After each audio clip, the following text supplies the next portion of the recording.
सबसे पहले शिव गुरु के चरणों में प्रणाम करती हूँ, मेरा प्रणाम स्वीकार हो। मैया पार्वती के चरणों में प्रणाम करती हूँ, मेरा प्रणाम स्वीकार हो। कार्तिक गणेश दोनों भैया के चरणों में प्रणाम करती हूँ, मेरा प्रणाम स्वीकार हो। हरिंदर भैया, नीलम दीदी के चरणों में प्रणाम करती हूँ, मेरा प्रणाम स्वीकार हो। आप सभी गुरु भाई बहन के चरणों में प्रणाम करती हूँ, मेरा प्रणाम स्वीकार हो। और महादेव से दया मांगती हूँ कि हे महादेव, जितने मेरे गुरु भाई बहन हैं सबका रुका हुआ काम बनाइए, सब पे दया कीजिए, पल पल दया कीजिए। आज मैं जो कथा आप लोग को सुनाने जा रही हूँ, अपने भक्त के पास है महादेव, मैया पार्वती छोला भटूरा खाने। कथा बहुत सुंदर है, शुरू से अंत तक सुनिएगा। कथा अच्छा लगे तो मेरे वीडियो को लाइक कीजिए। अगर आप लोग मेरे चैनल पर नए हैं तो चैनल को सब्सक्राइब कीजिए, घंटी के निशान को जरूर प्रेस कीजिए, ताकि कोई भी कथा महादेव का डालें आप लोग के पास आसानी से पहुंच जाए और रोज महादेव का नए नए चर्चा सुन सके और महादेव से जुड़ सके। दोस्तों में, रिश्तेदारों में शेयर कीजिए। कमेंट बॉक्स में हर हर महादेव जरूर लिखिए, क्योंकि भगवान का नाम बोलने से, लिखने से, सुनने से सारी कष्ट, सारी परेशानियां दूर होती हैं। गुरु भाई बहन, आप लोग को हाथ जोड़ के मैं विनती कर रही हूँ, आप लोग वीडियो तो देखते, लेकिन वीडियो को ज्यादा लाइक नहीं करते। आप लोगों के साथ से, आप लोग के सपोर्ट से महादेव का चर्चा और भक्त तक पहुँचे, ज्यादा भक्त के पास ये वीडियो पहुँचे।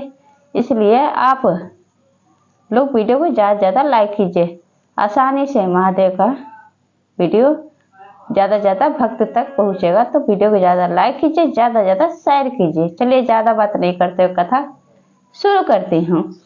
एक गांव में जगदीश अपने परिवार के साथ रहता था। जगदीश के घर में उसकी पत्नी उमा, उसका एक लड़का सुधीर और उसकी एक लड़की सुलोचना। लड़की की शादी कर दिया था। जगदीश रोज अपना छोले भटूरा का काम करता था और जगदीश महादेव का बहुत बड़ा भक्त था। बिना पूजा किए वो अपना ठेला लेके छोला भटूरा का नहीं जाता था। सुबह उठता था, घर का काम उमा करती रहती, उठ के नहा धो के महादेव को मंदिर जाता, पूजा करके आता, आके अपना ठेला लेके खा पी के छोले भटूरे के जाता बाजार में बेचने के लिए। अब जगदीश देखते देखते अब वो बूढ़ा हो गया था। अब सोचने लगा कि मेरा तो एक ही लड़का है, अगर मैं अपने लड़के को सही रास्ता ना दिखाऊं, अगर उसको कोई काम ना सिखाऊं, फिर कैसे गुजारा होगा। जगदीश का लड़का था, खा पी के अपना दोस्तों के साथ लफंडरगिरी करता था, अपने दोस्तों के साथ इधर उधर घूमता था, जुआ शराब जुएरी बन गया था, जुआ खेलता था, शराब पीता था, गुटखा खाता था और गंदी आदतें उसको लत लग गई थी। एक दिन की बात है कि जगदीश अपने लड़के से बोलता है, सुधीर तुम मेरे साथ चलो और मेरे काम में हाथ बटाओ। मैं जब तक हूँ तब तो कोई दिक्कत नहीं है, अगर मैं ना रहूँ, सब दिना तो एक जैसा हाथ पर नहीं चलता है, मेरा तो बुढ़ापा आ गया है, मेरी जिंदगी का कोई भरोसा नहीं है, तो तुम मेरे काम में हाथ बटाओ। चलो मैं तुम्हें छोले भटूरे बनाने के लिए सिखा दूँ और तुम मेरा ठेला छोले भटूरे का तुम्हें चलाना। तब क्या होता है गुरु भाई बहन, सुधीर कहता है अपने पिता से कि पिताजी, मैं छोले भटूरा का काम नहीं सीखूंगा, मैं विदेश जाऊंगा और ढेर सारा पैसा कमाऊंगा और मुझे कोई चीज की दुख और परेशानी नहीं रहेगा। अपने पिताजी के बात को कह के इतना टाल देता है। सुधीर को बहुत चिंता लगी रहती है कि कैसे मेरे लड़का का गुजारा होगा, क्योंकि लड़की की तो शादी कर दिया था, लड़की अपने घर रहती थी। अब उमा से कहता था कि तुम अपने जगदीश अपनी पत्नी उमा से कहता था कि तुम ही क्यों नहीं समझाती हो लड़के को, एक लड़का है हमारा, अगर उसको तो कोई काम भी नहीं आता, दिन भर दोस्तों के साथ घूमता फिरता रहता है, जुआ खेलता रहता है, शराब पीता रहता है, गलत संगत में पड़ गया है। तब उमा कहते कि आप परेशान क्यों हो रहे हैं, वो खुद ही समझदार है, खुद ही सीख जाएगा।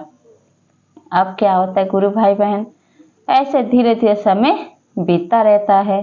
जगदीश का चिंता और बढ़ने लगता है, क्योंकि जगदीश बूढ़ा हो गया था और वो सोच रहा था कि जब तक माँ बाप हैं तब तो औलाद को कोई चीज़ की टेंशन नहीं रहता, लेकिन माँ बाप कब तक जिंदा रहेंगे, अमर होने के लिए तो आए नहीं हैं। जगदीश यही सोचता रहता और अपना ठेला लेके बाजार में जाके जब छोले भटूरे बेचने लगा, उसके साथ इतने ग्राहक जो जुड़े हुए थे, इतना अच्छा छोले भटूरे बनाता था कि सभी उसके छोले भटूरे की तारीफ करते थे कि जगदीश छोला भटूरा बहुत अच्छा बनाता है, उंगलियां चाटते रहते थे।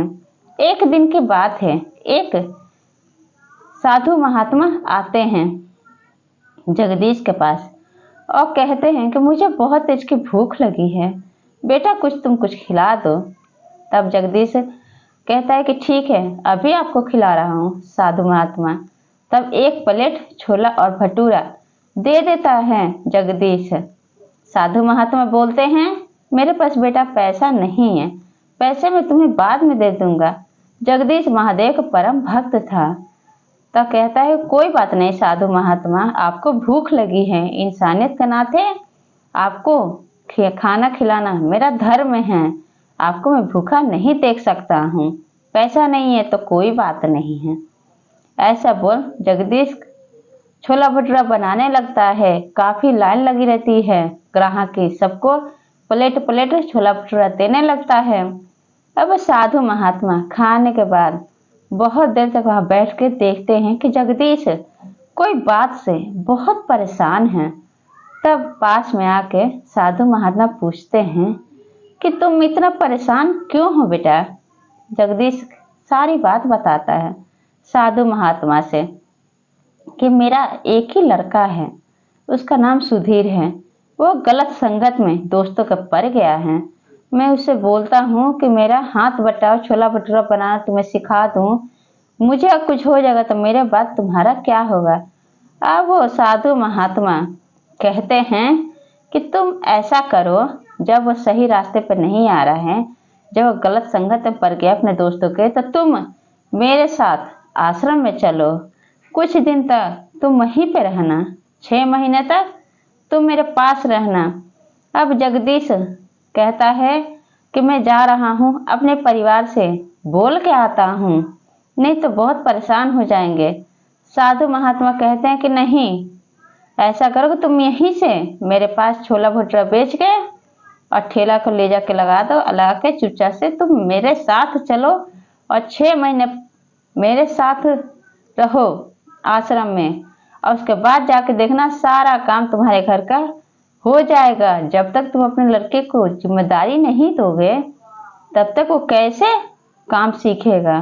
अब क्या होता है गुरु भाई बहन, अब जगदीश छोला भटूरा बेच के ठेला को ले जाके एक पार्क में लगा देता है और साधु महात्मा कहने अनुसार उस साधु महात्मा के साथ जाके आश्रम में 6 महीने तक रहने लगता है।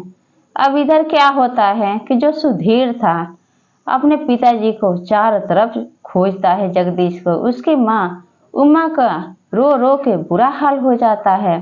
उमा कहती है सुधीर से, कितने बार तुझे तेरे पिताजी समझाए कि छोले भटूरे बनाना सीख लो, मेरे बाद तुम्हारा क्या होगा, लेकिन तुम्हारी तो मत्ती मारी गई थी, तुम तो दोस्तों यारों के संगत में पड़ के बुरी लत सीख लिए हो, तुम्हारी तो मत्ती मारी गई थी।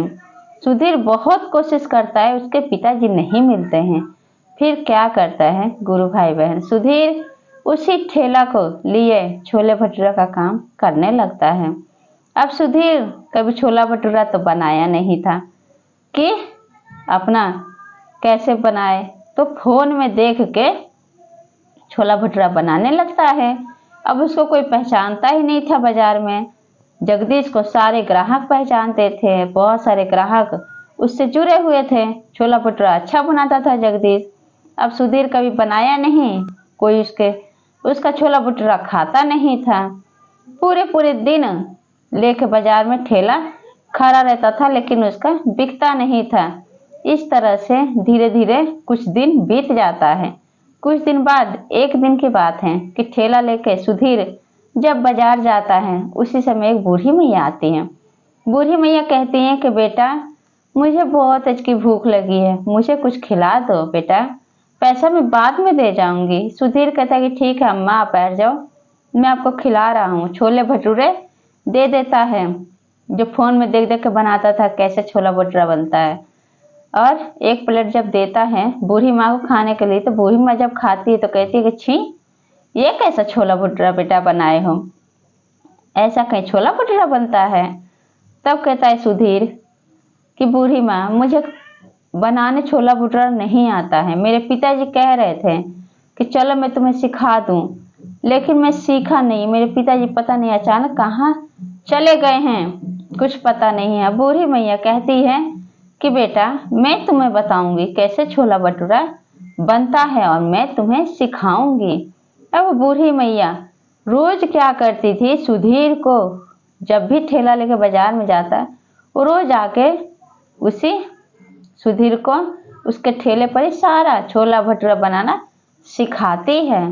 तब क्या होता है कि अब सुधीर बहुत बढ़िया छोला भटूरा बनाना सीख जाता है, और जो भी ग्राहक खाने आते हैं सुधीर के इस छोले भटूरे का बहुत तारीफ करते हैं।